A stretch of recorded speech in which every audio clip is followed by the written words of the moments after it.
নিজের service rifle থেকে গুলিবিদ্ধ এক বিএসএফ জওয়ান। ঘটনা সোমবার মহারানী বিএসএফ ক্যাম্পের অধীনে ঋষ্যবাড়ি বর্ডার পোস্টে। গুলিবিদ্ধ বিএসএফ জওয়ানের নাম মানিকুন্দন। ওনার বয়স আনুমানিক 24। জানা গেছে সোমবার সকালে আচমকাই নিজের সার্ভিস রাইফেলের গুলিতে গুরুতরভাবে আহত হয়ে ওই জওয়ান।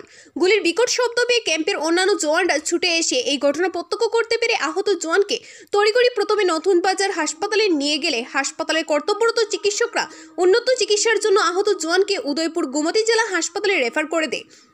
সেখানে তার প্রাথমিক চিকিৎসার পর গোমতী জেলা হাসপাতালের চিকিৎসকরা তার উন্নত চিকিৎসার জন্য হাপানিয়া মেডিকেল কলেজ হাসপাতালে রেফার করে দেয়। জানা গেছে সার্ভিস রাইফেলের গুলিটি ওই জওয়ানের বুকের বাঁ দিকে লেগে পেছন দিকে বেরিয়ে যায়। বর্তমানে আশঙ্কাজনক অবস্থায় ওই বিএসএফ জওয়ানের চিকিৎসা চলছে হাসপাতালে। তবে এটা কি আত্মহত্যার চেষ্টা নাকি ভুলবশত নিজের সার্ভিস রাইফেল থেকে গুলি বের হয়ে যাওয়া তা এখনও কেউ সঠিকভাবে বলতে পারছে না। তবে পুলিশ এই ঘটনার তদন্ত শুরু করছে বলে জানা গেছে। নাম ছিল মণিকুন্দন। ওনার গানশট ইঞ্জুরি, নিজে চেস্টে মেরেছে গুলি, ওরা যা বললো। এখন আমরা এখানে ট্রিটমেন্ট দিয়ে নিউমোথোরাক্স এসছে, সিটি স্ক্যান করিয়েছি। এখন বেটার ম্যানেজমেন্টের জন্য আমরা আগরতলা জিবি হাসপাতালে পাঠিয়েছি। ম্যাম কোথায় থেকে আনা হয়েছে? মহারানী বিএসএফ থেকে আনা হয়েছে, নতুন বাজার হাসপাতাল থেকে আনা হয়েছে।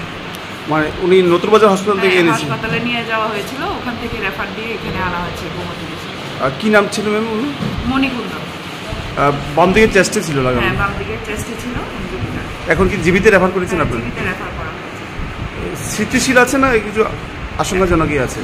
আশঙ্কাজনকই আছে।